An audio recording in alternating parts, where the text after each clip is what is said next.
Kevin Harlan alongside Steve Kerr and Clark Kellogg. This place is going to go crazy. Let's get it on in the Foot Locker three-point contest. It takes a steady hand and a keen eye and an even steadier nerve to survive this competition.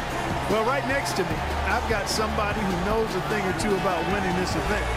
So tell us what it takes to do just that, Steve.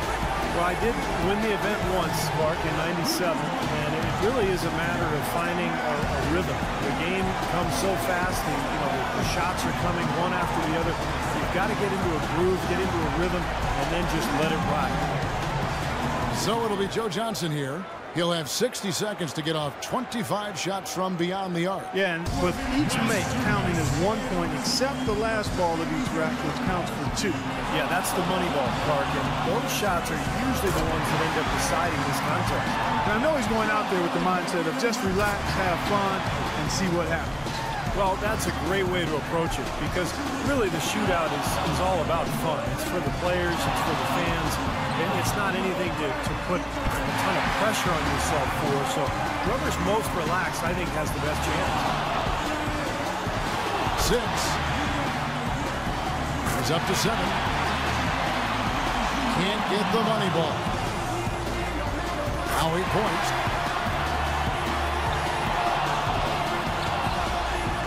He's got 9. One last rack remains. He's got 10. 11 on the board. An 11-point round for him there. That's far below what he's capable of doing when he's on his game. Yeah, he was totally inconsistent out there. You know, we always talk about guys getting into a rhythm in this event, and he just never was able to do that. So it's Klay Thompson ready to start here. Well, Klay's dad was an NBA player, Michael Thompson, but more post player and a center. Klay as a guard, a perimeter player, he's got that beautiful shooting touch. Guys, most of the time when a player is shooting threes by himself, he's doing it in an empty gym. This is a little different. Actually, it's a lot different. I want to ask you, Steve, was it easy being the center of attention like this? You seem to be a bit of a ham. Oh, really? A ham, Clark. Well, I'll tell you, I enjoyed being part of it. But for my first time, I was extremely nervous, and I'm not afraid to admit that. But as I went on in later years, I got more and more comfortable with it. And with that shot, he moves into sole possession of first place. He's on top. Rock solid shooting down the stretch. Misses for the 4th straight time. With the 13, he averages 3 points a rack and finishes with 15. Well, a very respectable performance from him there, guys. He was very steady throughout. It wasn't an up and down round, just very consistent, and that's what you like to see. And so it'll be Stephen Curry. So often we see just a few misses in a row totally derail the play. It has that snowball effect if you let it. Yeah, that's all the more reason that your only thought as a shooter can be on your next shot, not the previous one, but that's much easier said than done. Now 8 points. 9 points. Well, he's off to a decent start, guys. 10 points on the board. 11 points. Good for second. Curry really catching fire now. He's in the zone. Money ball, no good. Now 14. That equals the best score of this round, Kevin. And that puts him in first place. Nice finish. Well done. His score sits at 18 points for the round. His stroke looked terrific in that round, guys. I think things are so much easier when a shooter gets off to a good start, and he certainly did that. Here we go with Damian Lillard. With this rapid-fire format, a trap guys cannot fall into is trying to make any sort of adjustment midstream. There's just not enough time for that. You got to trust your stroke from start to finish. Yeah, but Clark, if you do miss 3 or 4 in a row, it may take a very subtle adjustment. Maybe just adding a little arc to the ball, or maybe holding your follow-through a split second longer. It really all depends on what kind of roll you're on and if you have any momentum or not. He needs 8 points more to stay in contention. Look, he just had a flat tire. He's gone off the rails. 3 bad racks in a row. 7 points more to stay alive. He's got 5. 4 money balls, 4 misses. That hurts. 5 more points to stay in it.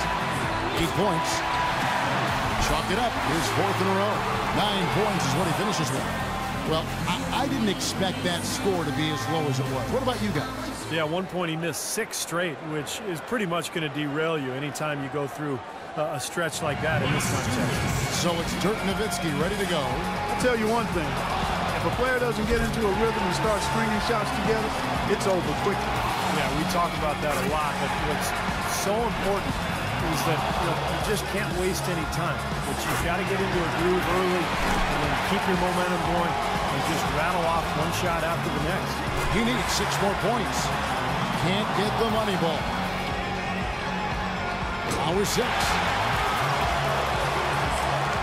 5 points more to stay in it. 8 points. He's missed all 3 money balls so far. That's 6 points left on the table. 3 more points to stay in contention. 9 points. He's moving up. That gets him into a 3rd place tie. Now in 3rd. Good momentum here to close it out. Not just 13. He averages 3 points a rack and finishes with 15. I'd say a solid showing from him. Kevin, I think he'd be real pleased with that score. I mean, it can always be a little bit higher, but that was plenty good. Yeah, I agree, Clark. He's probably happy with it, not ecstatic, but he did his job and put up a pretty good number. Up next, Ray Allen. He knows exactly what score will get him into the next round. If he can hit the 15-point mark, he'll stay alive. Well, that's pretty respectable. If he's anywhere close to his best, guys, I think that's very doable. 5 points now. He could have taken more from that rack, only got 2 points. 6. He needs 8 points more.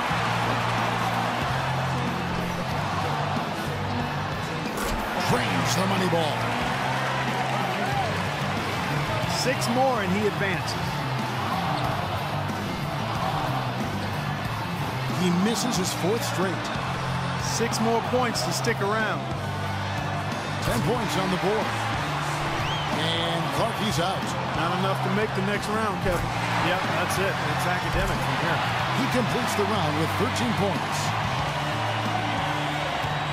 Curry's got the honors of being able to go into the finals as the top scorer from the qualifying round.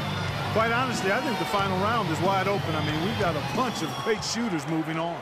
Yeah, we sure do. And I can't pick a favorite here, Clark. I think everybody's in the mix right now. So it's Klay Thompson ready to start here. And as a rookie last year, Klay Thompson showed early on that he had no problem, Clark, letting it fly from deep. Kevin, he shot over 41% from deep, which is really impressive for a first-year player. He's got a bright future, and I think he's got a high ceiling. Sky's the limit. He's got 5. He comes away with 4 points on that rack.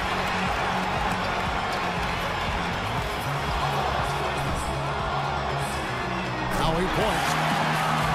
They'd only get 1 shot to fall off the rack.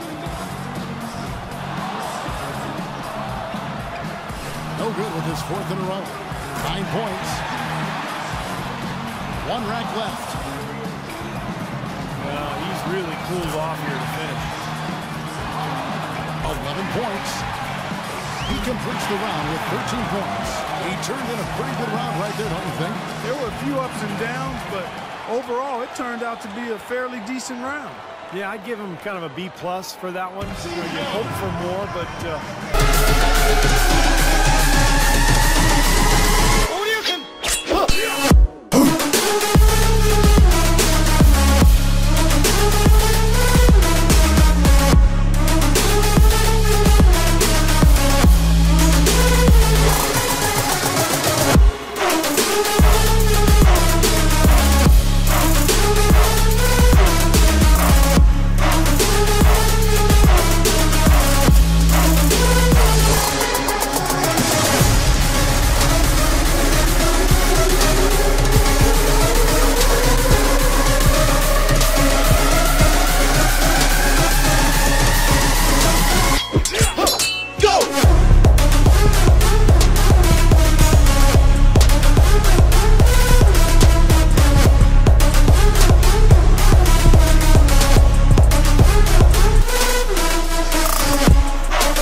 He's got 9. He's got 10. 8 more points for him to tie it up. Oh, boy, that is pure right there. 8 more points to secure the win. He's made all but one of his money balls. And that about does it. Too late to make up ground now. Yep, out of reach. He finishes off the round with 19 points.